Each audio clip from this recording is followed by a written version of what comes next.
s'appelle Johan, cette oiseau.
Le vent à notre oiseau, on lui fait sentir le vent. Notre oiseau va s'ébrouer, se secouer, puis s'envoler.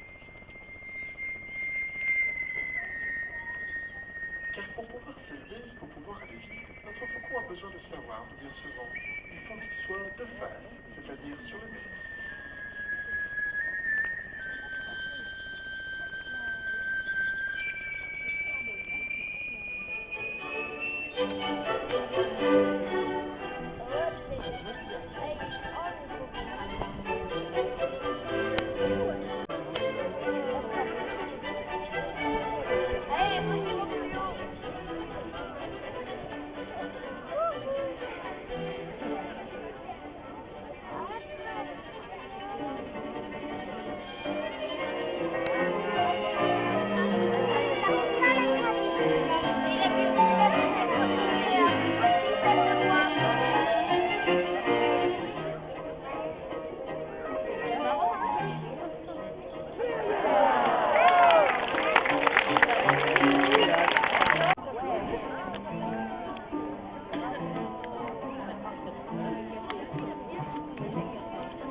Le jeune, lui, est marrant, parfois plus de 1000 mètres d'altitude, et redescend autant de grands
retrouvons un véhicule à partir, accéléré dans le ciel, 2,80 m d'envergure, 7 kg de poids, qui serait monté sans faire d'effort.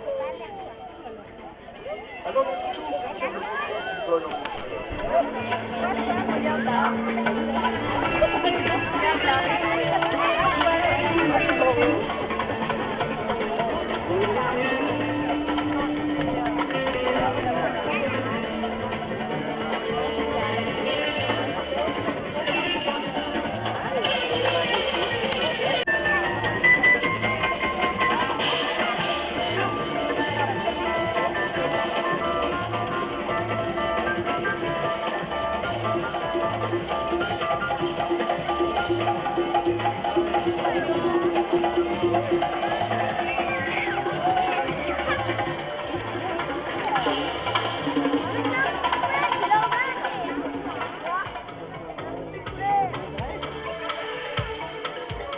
Alors observez bien l'action des pattes du oiseau.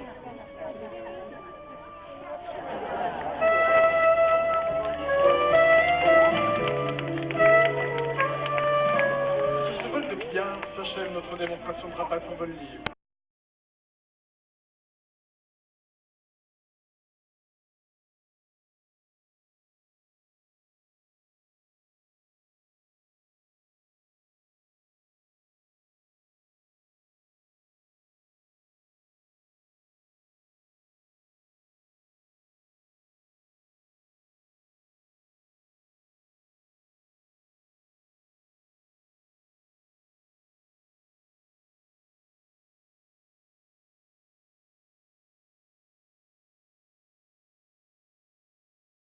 Un moment privilégié pour observer leur comportement. Alors aujourd'hui, visiblement, nous n'avons pas de chance.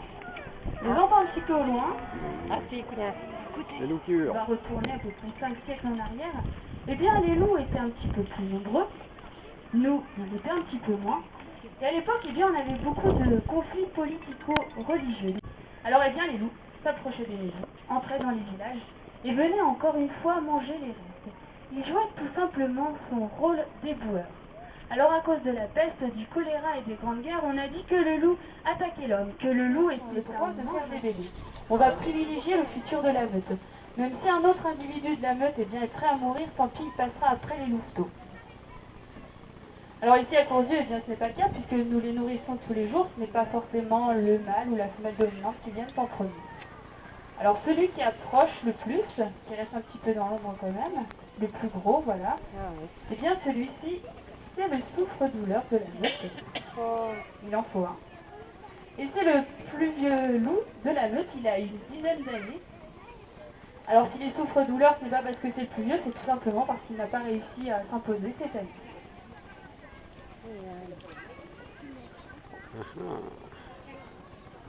Alors aujourd'hui, ils font visiblement leur timide.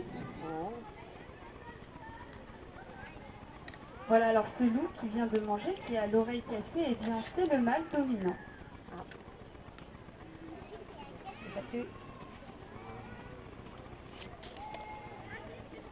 Alors juste derrière lui, nous avons une jeune louve, vous voyez qu'elle a un pelage un petit peu différent des autres, parce qu'elle a encore son pelage juvénile. C'est une louve qui est âgée d'1 an, elle est née ici à Courzieu, donc l'année dernière.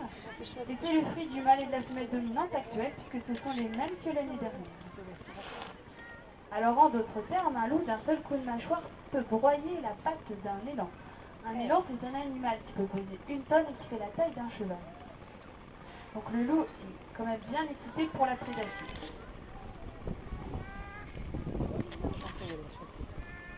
Alors dans le Grand Nord, eh bien, les loups vont se nourrir de petits bisons, de bénitiers, d'élands, d'orignaux, de caribous, de cerfs. En Europe, ce sera plutôt du chevreuil, du chamois, du bouquetin, du mouflon ou encore malheureusement du mouton. Alors on a décidé de réintroduire le loup. Et après sa réapparition, eh bien, on a constaté que les troupeaux d'ongulés étaient tout simplement régulés et que les espèces végétales qui avaient eu tendance à disparaître eh bien, revenaient à la normale. Alors après son rôle d'éboueur, eh bien, le loup joue un rôle de régulateur. Comme le dit un proverbe inuit, qui peut conclure ce que je viens de dire, le loup garde le caribou en bonne santé. Alors vous avez le mâle dominant qui revient à la charge. Il revient très certainement chercher de la nourriture pour ses louveteaux. Alors je sais pas si vous voyez d'où je suis, mais il y a un petit louveteau qui sort sa tête. Ah oui, bon, bon, ouais. Il l'a rentré. Ils sont pas loin.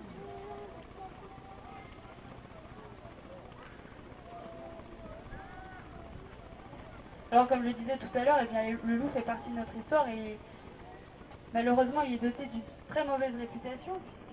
Oh, bah alors. Alors ils ont donc décidé de redescendre dans la vallée, visiblement ils n'ont plus faim, le repas est donc terminé.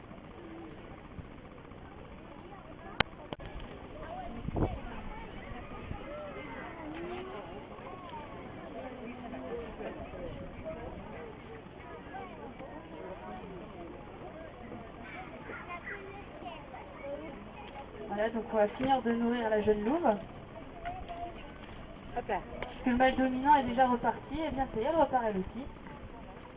Alors voilà, la peur de l'homme reprend le dessus. Ils vont donc tous disparaître derrière le feuillage et vont partir se cacher.